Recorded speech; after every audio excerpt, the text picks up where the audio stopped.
জানেন, আমার বাড়িতে একটা ছোট্ট লাইব্রেরি আছে। সেখানে সমস্ত ধরনের লেখকের বই, যেমন রবীন্দ্র, নজরুল, সুকুমার, তারাশঙ্কর, বিভূতিভূষণ রচনাবলী, শরৎচন্দ্র রচনাবলী থেকে সমস্ত ধরনের বই সেখানে আছে। আর সব বইয়ের কালেকশন আমার দাদাইয়ের, মানে আমার ঠাকুরদার। ছোটোবেলা থেকে আমার বই পড়ার অভ্যাসটা সম্পূর্ণ আমার মায়ের থেকে নেওয়া। স্কুল থেকে যখন ফিরতাম, মাকে দেখতাম ভিজে চুল পিঠের ওপর ফেলে জানলার ধারে শুয়ে শুয়ে বই পড়ছে। আর তখন থেকেই আমার বই পড়ার অভ্যেস, মাকে দেখে দেখেই শেখা। স্কুলেও বই নিয়ে যেতাম, যখন টিফিন পিরিয়ড হতো তখন বই খুলে বসে পড়তাম। আর আমার দেখা দেখি আমার বন্ধুরাও বই পড়া স্টার্ট করেছিল এবং আমার কাছ থেকে বই ধারও নিয়ে যেত। তো যাই হোক, hello everyone, welcome to my 4th episode of solo date, যেখানে ভালো থাকাটা ম্যান্ডেটারি, আর কোনো অপশন নেই। আর আজ আমি রয়েছি আমার সবচেয়ে পছন্দের সাহিত্যিক কথাশিল্পী শরৎচন্দ্র চট্টোপাধ্যায়ের জন্মভিটেতে। চলুন জায়গাটা একবার ঘুরে দেখা যাক। কলকাতা থেকে মাত্র 65 কিলোমিটার দূরে রূপনারায়ণ নদের তীরে এক শান্ত নিরিবিলি গ্রাম সামতাবেড়। নিজের সাথে একটু অন্যভাবে সময় কাটানোর একটি অন্যতম আদর্শ স্থান হাওড়া জেলার দেউলটি গ্রামের এই শরৎকুঠি। এই শরৎকুঠি শুধু ইতিহাস নয়, সাহিত্যপ্রেমীদের এক তীর্থস্থান। অনেকেই এখানে আসেন, বই পড়েন, ছবি তোলেন, কেউ কেবল কিছুক্ষণ চুপ করে দাঁড়িয়ে থাকেন। এই বাড়িতে এসে সত্যি মনে হয় সাহিত্য শুধু বইতে নয়, সে থাকে ইট, কাঠ, আলো আর নীরবতায়। 1876 সালের 15ই সেপ্টেম্বর কথাশিল্পী শরৎচন্দ্র চট্টোপাধ্যায় হুগলির দেবানন্দপুরে জন্মগ্রহণ করেছিলেন। হাওড়ার শিবপুরেও ওনার একটি বাড়ি ছিল, সেখানেও জীবনের অনেকটা সময় উনি কাটিয়েছেন। ওখানে ওনার নামে একটি রাস্তাও আছে। তারপর 1925 সালে এখানে উনি একটি বাড়ি তৈরি করেন এবং 1926 সাল থেকে 1938 সাল, প্রায় 12 বছর জীবনের শেষ সময় তিনি এখানে কাটিয়েছেন এবং নানান বিখ্যাত উপন্যাস সহ ছোট গল্প আমাদের তিনি উপহার দিয়েছেন।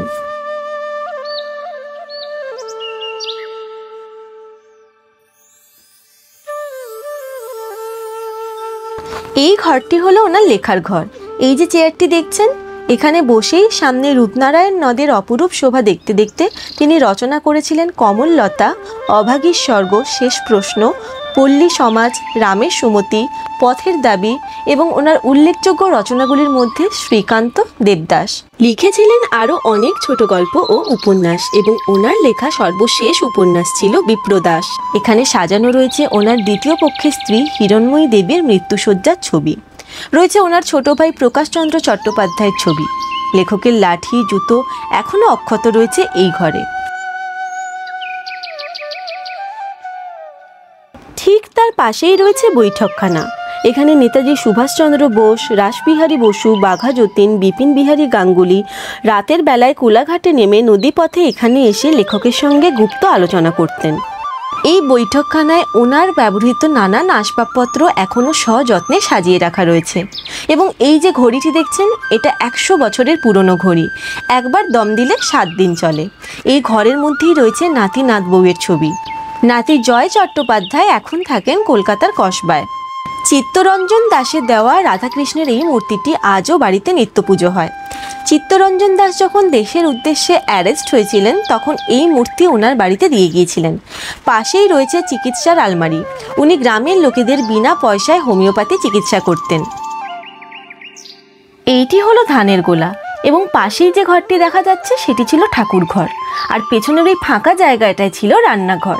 1978-এর বন্যায় রান্নাঘরটি একেবারেই ভেঙে যায়, তারপর সেটা আর সংরক্ষণ করা হয়নি।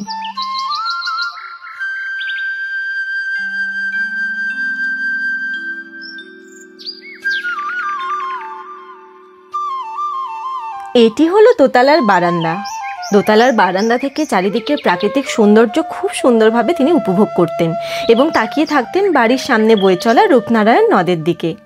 প্রাকৃতিক বাতাস, আলো, এই নির্জনতা, বদ্রি পাখির আওয়াজ, নদীর কুলকুল শব্দ তাকে হয়তো সাহিত্য রচনায় অনেকটাই সাহায্য করত।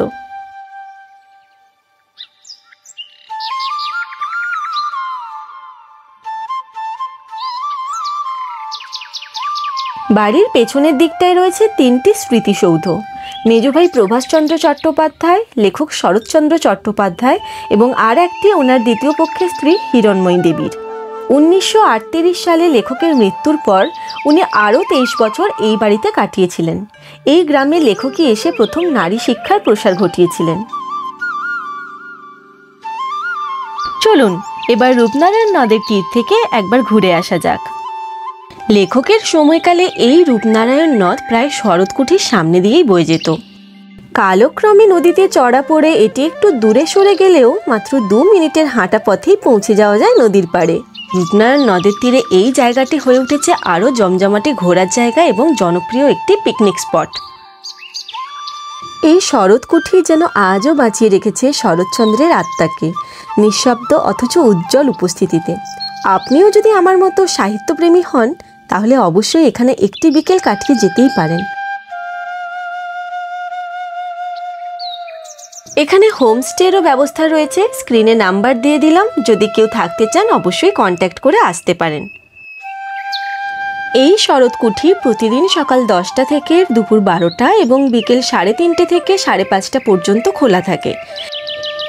এই সময়ের মধ্যে আসলে অবশ্যই এখানে ঢুকতে পারবেন এবং নিজের মতো করে সময় কাটাতে পারবেন। ঢোকার জন্য আলাদা করে কোনো প্রবেশ মূল্য লাগে না। আজকের ভিডিওটা এখানেই শেষ করছি। আশা করি ভিডিওটা আপনাদের ভীষণ ভালো লেগেছে। দেখা হবে নতুন কোনো ব্লগে, নতুন কোনো জায়গায়। ততদিন সবাই খুব ভালো থাকুন। আর এই ভিডিওটি ভালো লাগলে অবশ্যই একটা লাইক করে দিন। ফেসবুক থেকে যারা দেখছেন আমার পেজটি ফলো করে দিন, আর যারা ইউটিউব থেকে দেখছেন চ্যানেলটি সাবস্ক্রাইব করতে কিন্তু ভুলবেন না। সবাই খুব ভালো থাকুন। নমস্কার।